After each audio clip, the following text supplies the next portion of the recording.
iaitu sumbangan Imam Al-Ghazali dalam bidang ilmu kalam dan falsafah. Okey, pengenalan. Nama sebenar beliau ialah Muhammad bin Ahmad. Beliau dilahirkan di Tus, sebuah perkampungan kecil yang terletak di Iran pada tahun 450 Hijrah bersamaan dengan 1058 Masihi, iaitu pada pertengahan abad ke-5. Gelaran Al-Ghazali ini diambil bersempena dengan nama kampung kelahirannya, iaitu Ghazalah.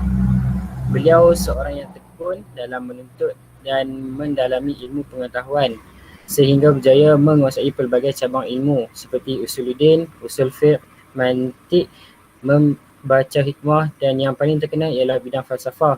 Beliau banyak memberi sumbangan dalam bidang penulisan dan menyusun kitab-kitab dari pelbagai aspek ilmu yang telah dipelajari.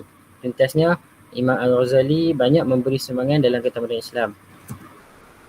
Isi pertama itu dalam bidang falsafah. Antara sumbangan Imam Al-Ghazali dalam ketamadunan Islam ialah mengklasifikasikan ilmu falsafah. Imam Al-Ghazali merupakan individu pertama yang mengklasifikasikan semula ilmu falsafah kepada 6 bahagian, iaitu matematik, mantik, fizik, ketuhanan, siasah dan akhlak. Matematik menurut Al-Ghazali adalah berkaitan dengan ilmu hisab dan kejuruteraan. Ilmu ini tidak berkaitan dengan perbahasan dan sudut agama. Mantik pula ialah ilmu yang berkaitan dengan logik akal. Ilmu fizik pula berkaitan dengan kajian alam, langit, bintang-bintang, air, udara dan alam seluruhnya. Ilmu ketuhanan pula dalam falsafah mengkaji aspek ketuhanan dan perspektif akal.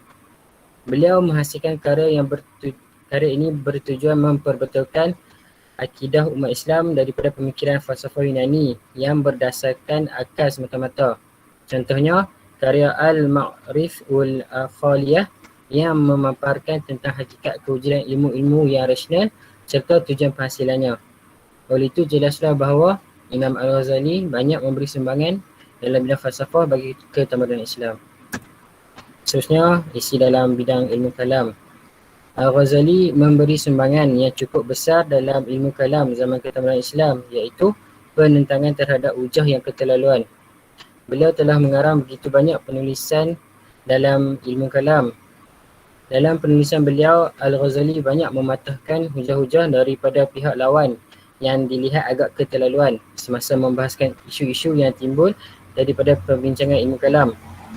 Ilmu kalam sudah pun berkembang dengan baik bagi mempertahankan akidah ahli sunnah sebagaimana yang terdapat dalam Al-Irsyad, iaitu salah satu kitab karangan Imam Al-Haramain, iaitu guru Imam Al-Ghazali. Selain itu, Al-Ghazali tidak menyukai majlis-majlis perdebatan berkaitan dengan ilmu kalam. Hal ini kerana beliau beranggapan tanpa dua sumber utama itu akan menambahkan lagi kerisauan dan kecelaruan dalam masyarakat Islam pada ketika itu. Contohnya, jika dijemput ke majlis umpama itu, beliau hanya berdebat dengan menggunakan metodologi Rasulullah SAW dan para sahabat dengan berpaksikan Al-Quran dan As-Sunnah sahaja. Dengan itu, jelaslah bahawa Imam Al-Ghazali memahiri bidang ilmu kalam dengan baik. Seterusnya, isi memperbetulkan pandangan Islam. Seterusnya, sumbangan Al-Ghazali dalam bidang falsafah ialah memperbetulkan pandangan Islam terhadap ilmuwan barat. Imam Al-Ghazali membahagikan golongan yang membahaskan falsafah kepada 3 golongan, iaitu etis, natural dan teologi.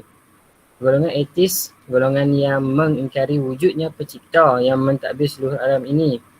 Manakala golongan natural ialah golongan ilmuwan yang banyak membuat kajian berkaitan dengan tabiat, kejadian dan anatomi manusia, tumbuhan serta haiwan. Golongan teologi pula merupakan ahli yang membincangkan dan membahaskan soal-soal ketuhanan hanya bersumberkan akal. Hal demikian bagi mencerahkan lagi pemahaman umat Islam terhadap falsafah barat. Contohnya, kitab Tahafut Al-Falasifah yang membincangkan penyelewangan falsafah barat tentang fizik dan metafizik daripada sudut pandangan Islam. Oleh itu, jelas menunjukkan sumbangan beliau dalam bidang ilmu falsafah. Terusnya, isi dalam bidang ilmu kalam, iaitu penghasilan karya. Antara sumbangan lain Imam Al-Ghazali dalam bidang ilmu kalam ialah penghasilan karya. Beliau menganggap sesiapa yang keterlaluan membincangkan isu-isu yang berkaitan dengan sifat dan perbuatan Allah SWT adalah termasuk dalam golongan orang yang melakukan bid'ah di dalam Islam. Beliau mengatakan ilmu kalam tidak bermanfaat kepada manusia kerana ada sebab. Sebab pertama ialah ilmu ini tersimpang jauh daripada matlamatnya yang utama, iaitu mengenal Allah SWT. Sebab kedua ialah perbincangan ahli ilmu kalam terlalu jauh sehingga menyimpang daripada apa yang dibincangkan oleh para ulama.